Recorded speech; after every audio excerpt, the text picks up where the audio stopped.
Time for our party scoopers. Jeff Lane, Craig Robinson joining us in studio right now as we try to make sense as to what is going on in the world of politics around here and across the nation. First of all, that's a tall order to make sense of all of that. First of all, Jeff, are we done with the caucus? From last week? No. Okay. No. It's only been a week. Now we got it down to like what, 88 precincts. It's like that Beatles song, 8 days a week. Yeah, that's pretty much what it is. No, yesterday I was at the press conference that Troy Price gave at the Iowa Democratic Party, giving the update, and I was saying to a couple of the reporters, the caucus was only a week ago. It felt like it was a year ago already. I mean, it's crazy what's transpired in the last 7 or 8 days. Yeah. What do you think is going to happen in the next week or so involving everything that happened here last week? Well, so the process, where we are in the process, the Buttigieg campaign and the Sanders campaign both have requested a recanvass of several precincts. So it's a partial recanvass. Right. Yep, there's 100 or so precincts that they want to, and basically what this means is compare the numbers that were reported with the numbers on the actual sheets that were filled out on caucus night. That's what a recanvass Now, is. what's this going to do? What's this ultimately going to do? If there are differences between the numbers reported and the actual sheets that were filled out and signed on caucus night, they'll correct those errors or make those differences, and then they'll report out. It could make a difference on the delegates. You know, I think everyone knows that Bernie Sanders turned out more people in the Iowa caucuses statewide on last Monday than any other candidate. But I think, you know, it was interesting reading through Bernie's letter to the party where they went precinct by precinct. I think there was 29 precincts where there was rounding errors where, you know, Klobuchar and Yang were rounded up, even though he had a bigger percentage. His should have been rounded up and it wasn't. So it's going to be interesting. You know, the party came out and said, well, we're not going to change any math, which I think is really an odd statement.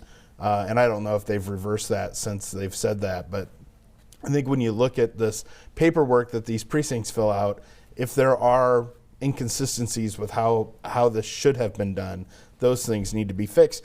And when you have Buttigieg, I think he's up, 2 delegates over Bernie. Yes. I mean, this could just switch, or it could stay the same. I mean, it could. And just one clarification on the math. I mean, here's the challenge with making changes to those sheets is the precinct chair, the person who ran the meeting, signed the document, and representatives of the campaigns signed the document. So they looked at it, they said, okay, we agree with this, and we sign it. So that's why they're reluctant to make any changes to those sheets, because the people who were in the room looked at it, they all agreed, and they signed the form. So this is the recanvass. If after the recanvass, one or both campaigns say, well, we're not satisfied with this, then let's do a recount, then they'll go back to the cards. And this is the first. This could be far from over. Oh, yeah. Yeah. When you have to go back and start doing the work, and this is what Republicans had to do in 2012 when they basically had a recanvass, a close election. You had precinct chairs question the results in their own precinct that reported. So once you open it up, sometimes you're going to be open, and it takes a lot of manual labor to go through all count 176,000 cards. Yeah. Wow. Now the good news is we have a backup system paper trail that has a paper trail, and just kind of for the future, like this whole idea of we should do all electronic voting, everything automated. Having a paper trail is going to be really valuable in this process right now, and the cards were kind of the best technological advance, far better than the app, obviously, that we implemented this caucus. We never had that before. That's going to be the backup that everyone's going to probably rely on. No, it's the backup, and obviously it's going to come into play here big time.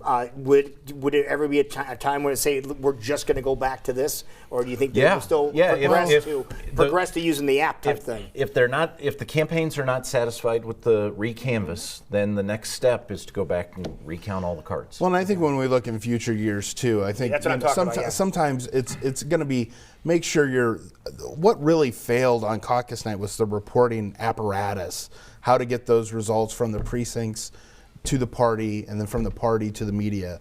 And so simplifying those things and not not counting, as Jeff said, on all just modern technology. Right. I think the parties have done this correctly and quickly for a number of years.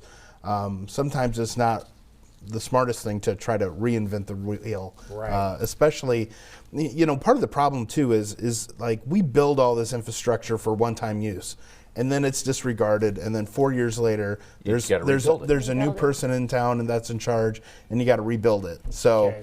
Sticking with tried and true methods is probably the smartest thing. Here's the other kind of take a step back and look at this. Caucuses are not made for close elections. No, right? Not at all. It is a blunt instrument. You're basically trying to host 1,700 simultaneous meetings run by volunteers, reporting by volunteers. Look, as Craig said, these volunteers did an unbelievably good job.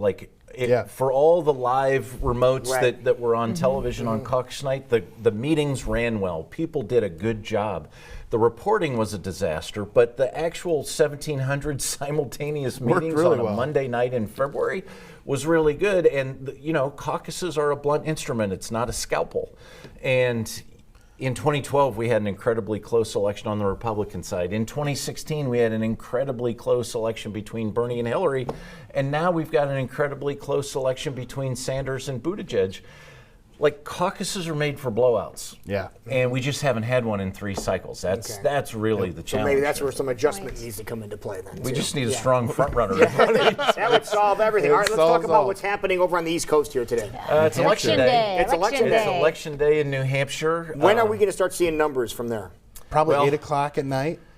Yeah. Tonight. Yeah. Hopefully it'll be tonight. Or next week it'll at be this early. time. Yeah. But we'll have entrance polling data too that they'll start looking at at 5, 6 o'clock tonight. Yeah. I'll be honest, this is one of my favorite nights of the cycle because you're invested in Iowa. Now you can go home and just kick on cable news and just absorb it all and watch it all. It's a lot of fun. So we'll have entrance polling data. We'll have results probably starting 8 or 9 o'clock at night. So does this mean that some folks' favorite TV shows are going to be bumped today because we're going to be watching what's happening in New Hampshire? No, they're not going to interrupt programming. But if you're watching, one of the cable news stations, it's all going to be steady. New Hampshire. Yes. Okay. But the interesting thing here is that you've got 2 local favorites in Sanders and Warren. Sanders looks like he's headed to victory tonight. Senator Warren kind of in the middle of the pack like she was in Iowa, so it'll be interesting to see where she ends up. Mayor Pete, who, maybe was robbed of a bounce because of the reporting kerfuffle here in Iowa, but looked like he was on a path to really make a charge in New Hampshire. And then Amy Klobuchar, who also got a little bounce. They call this Clomentum. Clomentum on Twitter. Really? Clobasurge, Klobuchar. Yeah, all this stuff. What about the guy who didn't do any campaigning here in the state of Iowa? Bloomberg?